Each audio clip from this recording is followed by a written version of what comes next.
International astrology federation, इसके chairman Pradeep Kumar ji, general secretary Divya ji, उनकी सभी टीम के मेंबर, उनके सभी कोऑर्डिनेटर, आज के मुख्य अतिथि डॉक्टर साहब, उनकी धर्मपत्नी जी जो कि बैंकॉक से आए हुए, मंच पर आसीन वशिष्ठ जी आप देख रहे हैं, बहुत अच्छे कथावाचक हैं, बहुत अच्छे ज्योतिषी भी हैं। काशी में, अहमदाबाद में उनके आश्रम है। मित्रा जी जो कि चेयरमैन है आईफास के, बहुत अच्छे एस्ट्रोलॉजर हैं, प्रोफेसर रहे हैं, साइंटिस्ट हैं, अच्छा कॉलेज अपना चलाते हैं। प्रवीण सोनी जी, उनको आप देखते हैं हमेशा, उपाय के मास्टर हैं, बहुत अच्छी उनकी पकड़ है और बहुत अच्छे सम्मेलन भी कराते हैं। उनके सम्मेलनों में मैं जाता हूं, 5 स्टार में ही सम्मेलन होते हैं उनके। और मेरे सामने उपस्थित यहां पर आए हुए सभी विद्वान बंधुओं, बड़ी खुशी की बात यह है कि समुद्र के बीच में, जहां पर भगवान विष्णु क्षीर सागर में निवास करते हैं, उस समुद्र के मध्य में और एशिया का सबसे बड़ा ये क्रूज, और इसके मध्य में ये प्रोग्राम हो रहा है। इसलिए प्रदीप जी आपको बहुत बहुत बधाई देता हूं मैं, आपको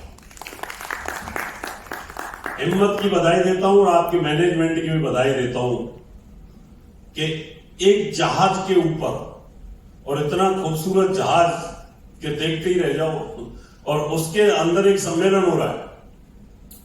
और ये सम्मेलन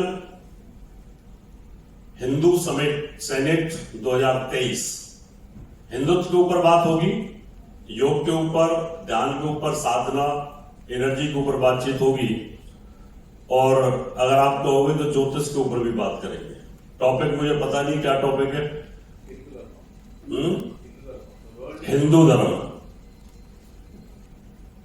इसी टॉपिक पे आज बोलेंगे। अगला जो टॉपिक होगा उसको बताएंगे। हिंदू धर्म सनातन धर्म है, और सनातन धर्म का न कोई आदि है न अंत है, अनादिकाल से। अब बहुत सारे, अभी मैं इजिप्ट से आया था, इजिप्ट में अभी इस्लाम है, वहां पर अभी 80% इस्लाम है, और 17% वहां पर ईसाई है, और 3% में मिले जुले लोग हैं। वहां की सभ्यता को मैंने बड़ी गहराई के साथ देखा। वो सनातन सभ्यता थी, वो हिंदू सभ्यता ही थी पहले। उसको बड़ी बारीकी के साथ मैंने रिसर्च किया, वहां के लोगों से बातचीत की। वहां इतनी शानदार मूर्तियां थी, इतने अच्छे पत्थर की मूर्तियां बनी हुई थी। तो जब मैं वहां के गाइड से पूछता था कि मुझे ये बताओ कि इस मूर्ति की नाक किसने तोड़ी, इसका हाथ किसने काट दिया, तोड़ दिया हथौड़े से, किसी का कान तोड़ा हुआ है, किसी के दांत तोड़े हुए हैं, लेकिन यह है कि उन्होंने उसको एक म्यूजियम में रख दिया सबको। और वहां दामोदर जी मेरे साथ थे। अब मेरी आदत है बेखौफ में उसको लाइव करता रहा और मैं दिखाता रहा, और मैं जब गाइड से पूछता, मैं कि ये बिफोर इस्लाम या आफ्टर इस्लाम, किसने तोड़ा है इसको, तो वो जवाब नहीं दे पाता था कि आखिर किसने तोड़ी। बोले नहीं, लोग आए और उन्होंने तोड़ दिया। एक्चुअली में हिंदू है क्या, हिंदू का नाम कैसे पड़ा, और हिंदू धर्म को मानने वाले जो लोग थे, सनातनी थे,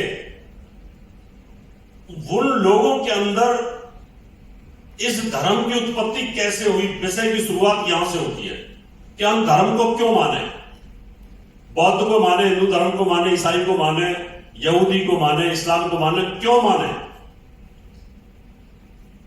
एक सनातन धर्म ऐसा है जिसकी कोई एक परमानेंट किताब नहीं है।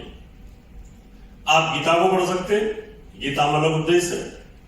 आप रामायण पढ़ सकते हैं, तुलसीदास जी की पढ़ सकते हैं, वाल्मीकि जी की पढ़ सकते हैं। आपको अच्छा लगता है ग्रंथों में, आप महाभारत को पढ़ सकते हैं।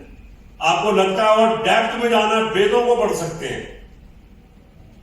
वेद ब्रह्म ज्ञान है। और ब्रह्म ज्ञान क्या होता है कि जब मनुष्य की उत्पत्ति हुई, मनुष्य ने इस समय जब जन्म लिया तो उसने ये सोचा होगा कि हम कहां से आए। आदमी अचानक अगर कोई पैदा हो और उससे पूछा जाए तुम कहां से आए हो, तो ये देखेगा कि हो सकता है मैं यहां से आया हूं, यहां से आया हूं, कहां से आया हूं, कहीं से तो आया हूं, ऐसे सोचने की कोशिश करता है। तो आपको सनातन पद्धति, सनातन हिंदू धर्म ये बताएगा कि मनुष्य की उत्पत्ति कैसे हुई। बहुत सारे तो कहते हैं कि भाई मोहम्मद पैगंबर आए, एक लास्ट नबी थे उनके, और अल्लाह थे। भाई अल्लाह अगर एक तरफ थे तो अल्लाह ने मुसलमानों को बना दिया, फिर हिंदुओं को किसने बना दिया? ईसाइयों को किसने बनाया? फिर बौद्धों को किसने बनाया? तो कुछ लॉजिक नहीं है। लॉजिक यह है कि अगर आप पैदा हुए तो आपको किसने बनाया, यह सनातन धर्म आपको बताता है, यह हिंदू धर्म बताता है। और जब वेदों को अगर आप पढ़ोगे तो वेदों के अंदर जितनी भी ऋचाएं हैं, उन ऋचाओं में 5 तत्वों को सबसे ज्यादा महत्व दिया है, 5 एलिमेंट। और बाकी के जो देवता हैं वो प्रकृति के देवताओं के तौर पर उनको पूजा गया है। सूर्य देवता, समुद्र ये देवता है जिसके ऊपर हम अभी क्रूज हमारा खड़ा हुआ है, जल देवता, वायु देवता, अग्नि देवता, इनको देवता के रूप में इसलिए माना गया है कि ये देते हैं, इनकी देने की वजह से हम जिंदा हैं। अगर हवा आज अपना बंद कर दे ऑक्सीजन देना तो हम सब खत्म हो जाएंगे। सूर्य अपनी रोशनी को बंद कर दे तो हम सब खत्म हो जाएंगे। हमारे शरीर के अंदर अग्नि तत्व ना रहे तो हमारा शरीर चल नहीं सकता, पचा नहीं सकते किसी चीज को। तो वेदों के ऋषि इतने वैज्ञानिक आध्यात्म लोग की सोच को जानने वाले थे सनातन धर्म के ऊपर। तो हर वेद को अलग अलग ऋषियों ने, अलग अलग विचारों ने लिखा और उसमें यह बताया कि मनुष्य की उत्पत्ति कैसे होती है, मनुष्य का जन्म कैसे होता है और मनुष्य कहां से आता है। क्योंकि ये प्रश्न हमेशा खड़े रहे कि मुर्गी पहले पैदा हुई, गंडा पहले पैदा हुआ, स्त्री पहले पैदा हुई कि पहले पुरुष हुआ, या दोनों साथ पैदा हुए, भगवान ने दोनों को साथ किया। अगर किया तो पहले बच्चे किए बड़े, या जवान पैदा किए, या बूढ़े पैदा किए। ये बहुत सारे प्रश्न ऐसे आते हैं हमारे दिमाग में, हमारे दिमाग में भी आते थे। लेकिन जब हमने इन चीजों को समझा, उपनिषदों को पढ़ा, वेदों को पढ़ा, आज हम बड़े सेटिस्फाई हैं अपने धर्म के साथ में। हमें पता है कि हमारी उत्पत्ति कैसे हुई है। मेरे जैसे 50 डॉक्टर एच.एस. रावत और बन सकते हैं, हरी शर्मा जी जैसे 200-400 आदमी और बन सकते हैं। जब कृष्ण भगवान ने महाभारत के समय पर बहुत सारे कृष्ण बना दिए, और जब त्रेता के अंदर राम और रावण का युद्ध हो रहा था तो उस समय मेघनाथ के ऊपर जब हमला करते थे लक्ष्मण, तो मेघनाथ बहुत सारे बन जाते थे, पता ही नहीं चलता था असली कौन है। ये विज्ञान है या क्लोन थेरेपी का विज्ञान है आज जो डेवलप किया, और हमारे पास उस समय विज्ञान था। तो सनातन धर्म जो है वो आपको यह बताता है कि इस सृष्टि की उत्पत्ति कैसे हुई, जीवन की शुरुआत कैसे हुई, ग्रहों की उत्पत्ति कैसे हुई, सूर्य कैसे बना, चंद्रमा कैसे बना, बृहस्पति कैसे बना, और ये फिक्स क्यों बन रहे हैं। विज्ञान कहता है, डार्विन थ्योरी कहती है कि सूर्य फटा, सूर्य का फ्यूजन हुआ, धीरे धीरे पृथ्वी पहले आग का गोला थी, फिर पृथ्वी ठंडी हुई, और उसके बाद पानी आया, फिर मच्छर आ गई, काई आ गई, धीरे धीरे फिर बंदर बन गए, बंदर से धीरे धीरे हमारी पूंछ हट गई, इंसान बन गए। ये कंसेप्ट टोटली गलत है। मैं वैज्ञानिकों के सामने इस बातों को रख चुका हूं कितनी बार। मैं कहता हूं कि अगर ऐसा ही था तो बंदर तो आज भी है। आज हटा लो उनकी पूंछ। भाई वैज्ञानिक की कोशिश करके पूंछ हटा ले, उनसे करा करा के योगा प्राणायाम अगर पूंछ हट जाए। बंदर ज्यादा से ज्यादा बड़े से बड़ा बंदर 30 किलो का होगा, और बहुत बड़ा होगा, अच्छा खिलाओगे पिलाओगे तो 40 किलो का हो जाएगा। आदमी 4-4 कुंटल के। क्यों? बंदर बोल नहीं सकता, फिर मनुष्य ने बोलने की और अलग अलग भाषाएं है ना। सिंगापुर में कुछ और बोला जा रहा है, इंडिया में कुछ और बोला जाएगा, साउथ इंडिया में कुछ और बोला जाएगा, हिंदुस्तान में 650 भाषाएं। बंदर 650 भाषाएं बोलता है क्या? नहीं बोलता। अमेरिका का बंदर वही बोलेगा जो हमारे बिहार का बोलेगा। दोनों। ऐसा नहीं कि अमेरिका का बंदर बहुत ज्यादा एडवांस हो गया है, वो टेक्नोलॉजी इस्तेमाल करता है या उसकी इंग्लिश बहुत अच्छी है, ऐसा नहीं। या ऐसा भी नहीं है कि जापान का बंदर बहुत अच्छा बोल सकता है, ये नहीं हो सकता। हमारा सनातन धर्म ये कहता है कि जब हमारी उत्पत्ति हुई तो भगवान ने हमें प्री प्लान 84 लाख योनियों को बनाया, और 84 लाख योनियों का विस्तरण मनुष्य के अंदर है। यानी मेरे अंदर 84 लाख योनियां हैं। मैं चाहूं तो हाथी का रूप रख सकता हूं, मैं चाहूं तो शेर का रूप रख सकता हूं, मेरे अंदर सांप के एलिमेंट है, मेरे अंदर मच्छर के एलिमेंट है, मेरे अंदर लकड़ बग्गे के एलिमेंट है, मेरे अंदर घोड़े के एलिमेंट भी है, मेरे पास गधे के एलिमेंट भी, सब एलिमेंट है। बोलते ना क्या धावक है, 24 घंटे दौड़ लेता, घोड़े जैसा भागता है ना। देखो ना, शेर जैसी छाती है ना? बंदा दिलेर है, शेर जैसा। इसका मतलब मनुष्य के अंदर इन 84 लाख योनियों के अंदर भ्रमण करने की कला भी है। कृष्ण भगवान इस बात को जानते थे। अब आप ये बोलोगे कि कोई उदाहरण है ना, कि जब तपस्या कर रहे थे अर्जुन महाभारत काल के अंदर दिव्यास्त्रों के लिए, तो उस समय स्वयं भगवान शंकर आते हैं सूअर का रूप धारण करके। इसका मतलब मामा मारीच भी तो रूप धारण बदल दिया, उसने हिरण कर लिया, बना लेते हैं। ये सब चीजें कलाएं हैं। तो हमारा सनातन धर्म इतना पुराना है, इतना पुराना है, इन ग्रंथों में, हमारे वेदों में और हमारे उपनिषदों में हमारा सार है कि शरीर कैसे बनता है, इस शरीर में 5 तत्व कैसे काम करते हैं, 5 प्राण कैसे काम करते हैं, इंद्रियों के क्या काम है, और मनुष्य जब आया था इस दुनिया में तो भगवान ने इसको बनाया कैसे था। मनुष्य का जो शरीर है वो बनता है एक खास अनुपात के ऊपर।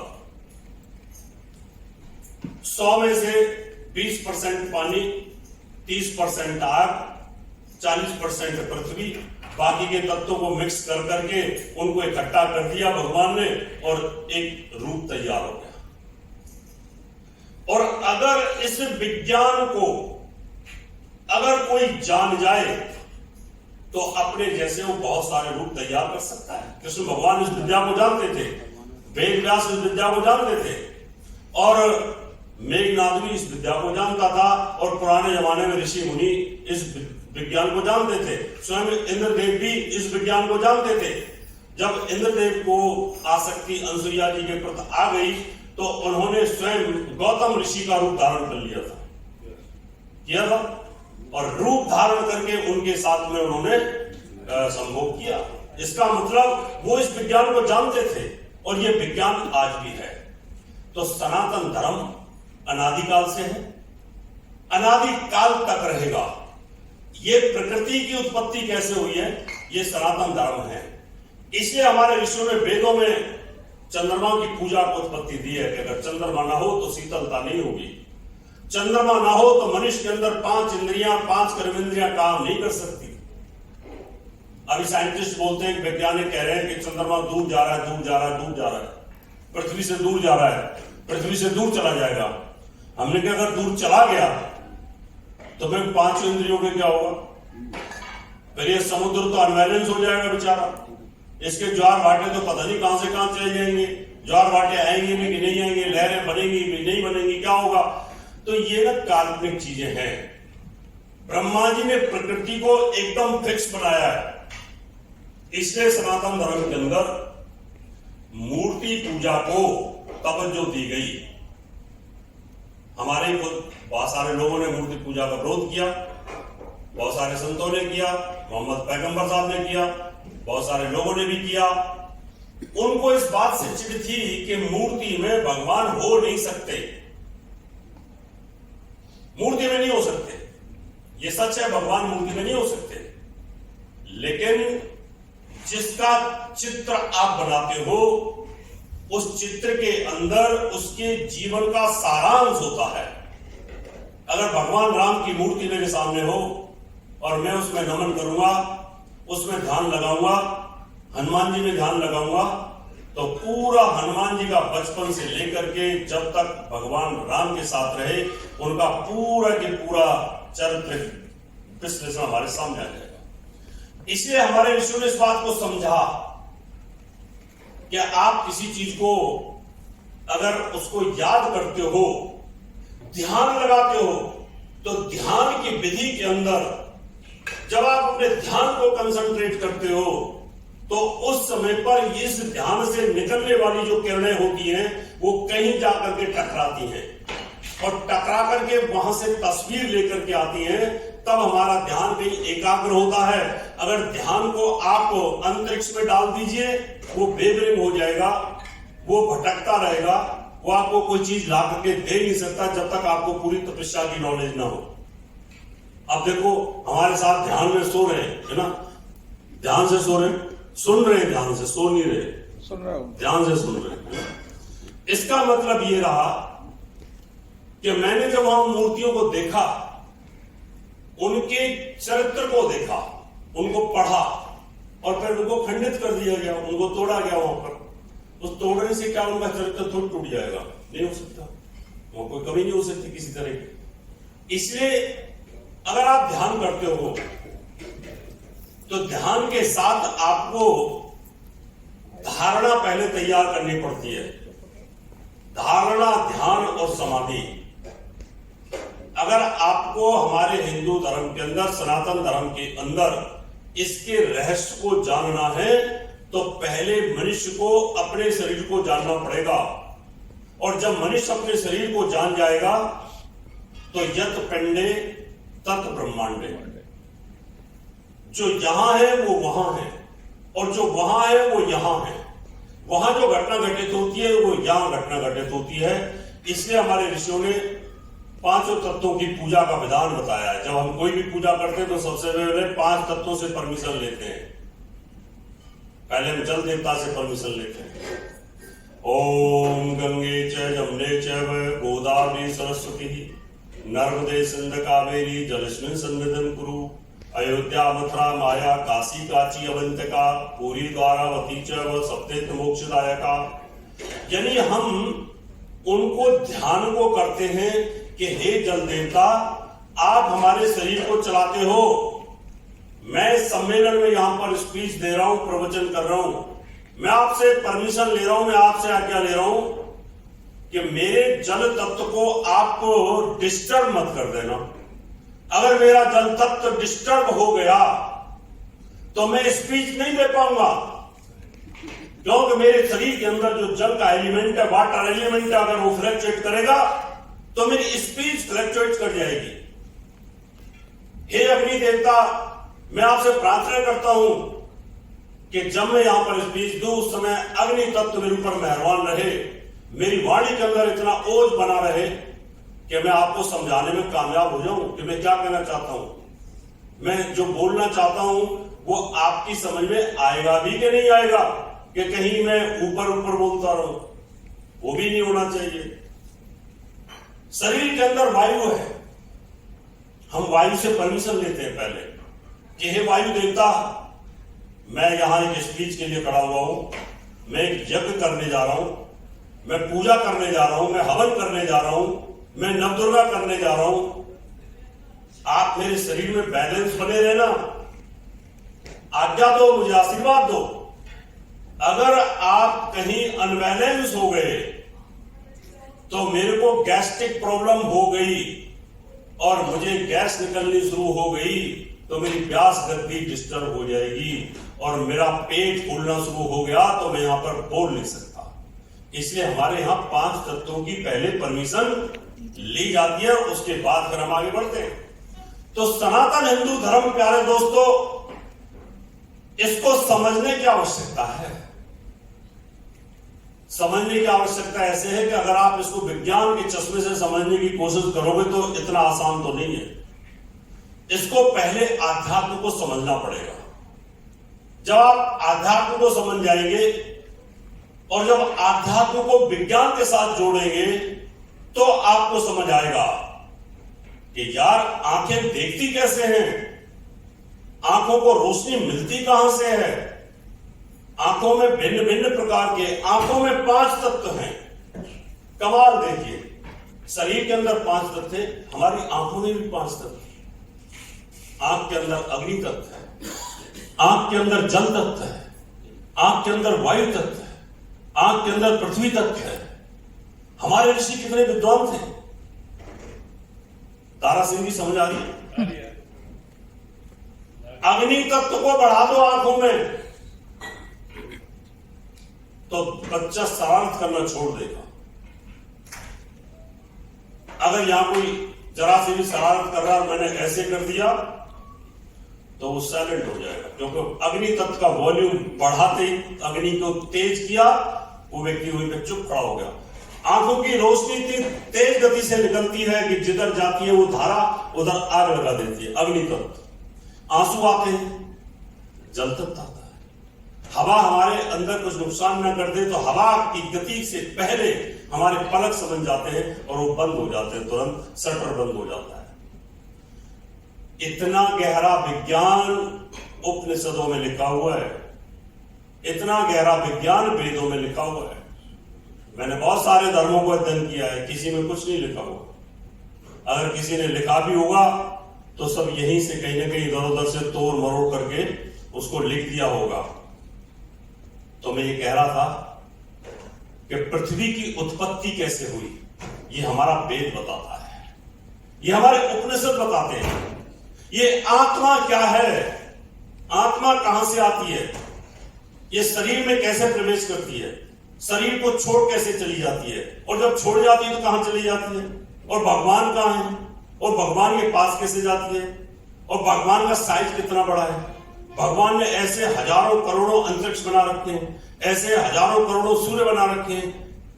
जब इस पर सोचोगे ना धीरे धीरे, जब आप इसमें गहराई में जाना शुरू करोगे ना, तो दामोदर जी फिर तो कंठी लेकर के ना ऐसे ही प्रणाम करना शुरू कर दोगे। हे प्रभु, अपनी शरण में ले लो, आपसे बड़ा वैज्ञानिक कोई नहीं, आपसे बड़ा धार्मिक और इस दुनिया को बुनने वाला कोई नहीं है।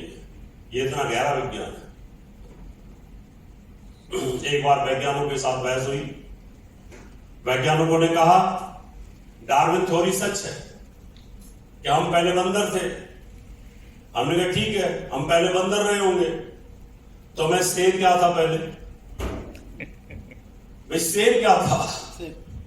शेर जब पैदा हुआ तो शेर ही पैदा हुआ होगा, या वो भी किसी गीदड़ से बनकर शेर बना होगा। और अगर शेर बना तो शेर का भोजन भी साथ साथ बना होगा। मित्राजी क्या कहते हैं? शेर जब पैदा हुआ होगा तो शेर का भोजन भी साथ बना होगा, क्योंकि वो घास तो खाएगा नहीं, है ना, वो जूस पिएगा नहीं, है ना, या ऊपर ड्राई फ्रूट जाके खा लेगा। इसका मतलब शेर पैदा हुआ तो शेर का भोजन पैदा हुआ, सांप पैदा हुआ तो सांप का भोजन पैदा हुआ, कुत्ता पैदा हुआ तो उसका भोजन पैदा हुआ, गाय पैदा हुई तो गाय के साथ घास पैदा हुई, भैंस पैदा हुई तो उसका भोजन भी प्राप्त हुआ। 84 लाख योनियां एक साथ पैदा होती हैं और इस दुनिया में एक साथ चली जाती हैं जब प्रलय और महाप्रलय आती है। मुझे बता देना, मैं तो बोलता रहूंगा, नहीं तो टाइम अगर हो जाए तो मुझे बता देना। प्रदीप जी, टाइम जब हो जाए तो मुझे बता देना।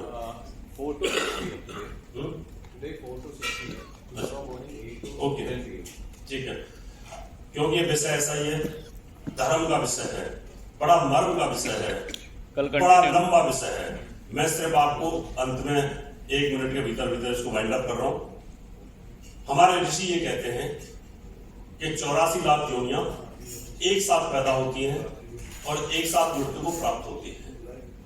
जब सूर्य अपनी सनलाइट को ऑफ कर देता है तो सब खत्म हो जाते हैं, और जब लाइट को ऑन कर देता है तो सब हरे राम हरे कृष्ण कह के जग जाते हैं। इस विषय पर जब आपके क्वेश्चन आंसर होंगे तो मैं अगली जब लेक्चर होगा उसमें आपकी जो भी जिज्ञासा हो, ज्योतिष की बात नहीं कर रहा, वास्तु की बात नहीं कर रहा, रत्नों की बात नहीं कर रहा, मैं अपने टॉपिक की बात नहीं कर रहा जिसकी मेरे पास मास्टरी है।